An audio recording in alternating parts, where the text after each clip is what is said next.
For most of my early years, I thought I was just dumb compared to everyone else because I struggled to read. My parents, teachers, friends, everyone thought I just had a lower IQ or needed extra tutoring lessons to catch up. But none of that ever helped me because of the longest time, I didn't know I was suffering from dyslexia. It all began in kindergarten when the school told my parents that I would have to repeat the grade for a second year. I didn't understand why at the time, and I begged my parents and teacher to allow me to be with my friends, but they insisted it was what I needed. This basically made me the dumb kid in class, and even at that age, I knew classmates and parents saw me that way. Dumb. It was hard not to believe them, but I learned to ignore their judgments and just be me.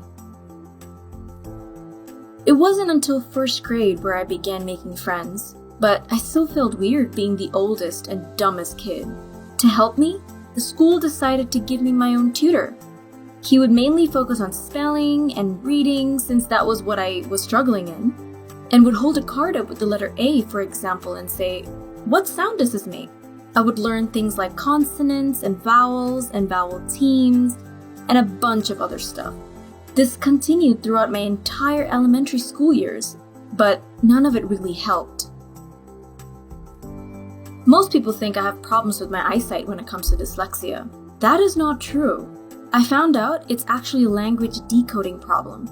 The part of my brain that decodes what I read is just sending me mixed or reversed information, which makes it harder for me to understand and interpret. I could read lawn mower, but my brain thinks it should sound as mon lower.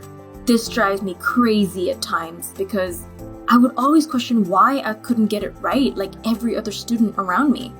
I can't even copy what I read and write it down in order. Or if I would like to copy the address of something, it would be a mix of alphabets and letters all out of order. I would work so much harder than all my other classmates, and yet they would all do better. I thought it was stupid remembering how my teacher would announce reading time and all the other kids would cheer in excitement while I felt anxious and prayed I wasn't called on. It got to the point where I would count each person, guess which part I would have to read, and then practice it over and over until it was my turn. And after all that anxiety, I'd still fail, and the teacher would end up reading the words and making me repeat them to make it seem like I read it. Still, no one really knew what was wrong with me, and just assumed I was slow. The worst part was the other kids. It wasn't their fault that they didn't understand what dyslexia was, but it didn't stop it from being hard. Some kids only knew dyslexia from the Percy Jackson movies, thinking that, in my head, the words would fly off the page, fully animated, but this wasn't true in real life. They also thought I could read Greek. Also, not true. And then there were the kids that only knew about dyslexia from the Bella Thorne commercials on Disney Channel. They'd assumed dyslexia for each person was all the same, and that all dyslexia was just mixing up a couple of letters. Then, there were the kids who didn't think dyslexia was a real thing and thought I was lying to get extra time on tests or more chances if I got something wrong.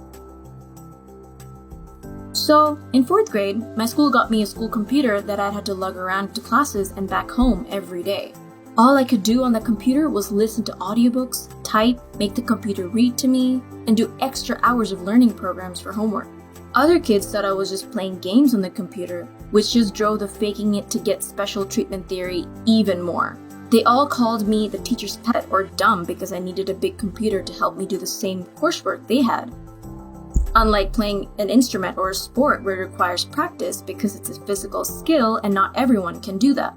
Reading and writing is something everyone can do, even kids who are younger than me, and they would do it so easily while I struggled so hard staring at one word for minutes.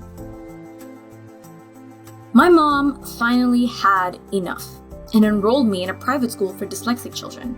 It wasn't cheap, and she had to work really hard to get me into that school. Even though school was a scary subject for me, I still had a lot of friends at my old school and wanted to stay with them.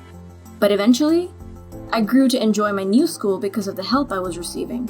The best part, everyone at school had different learning disabilities that really made me feel like I wasn't alone.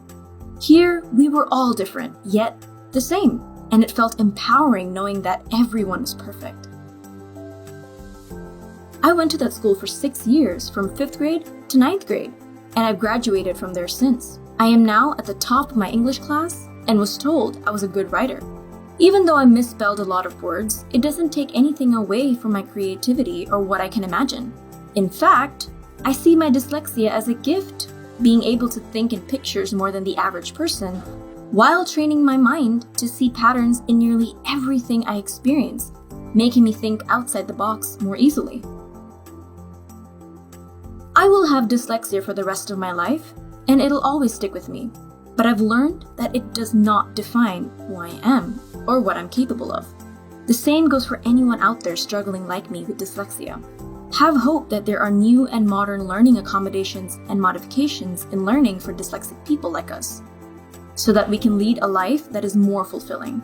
On that note, we are not dumb or slow. We are just wired in a special way.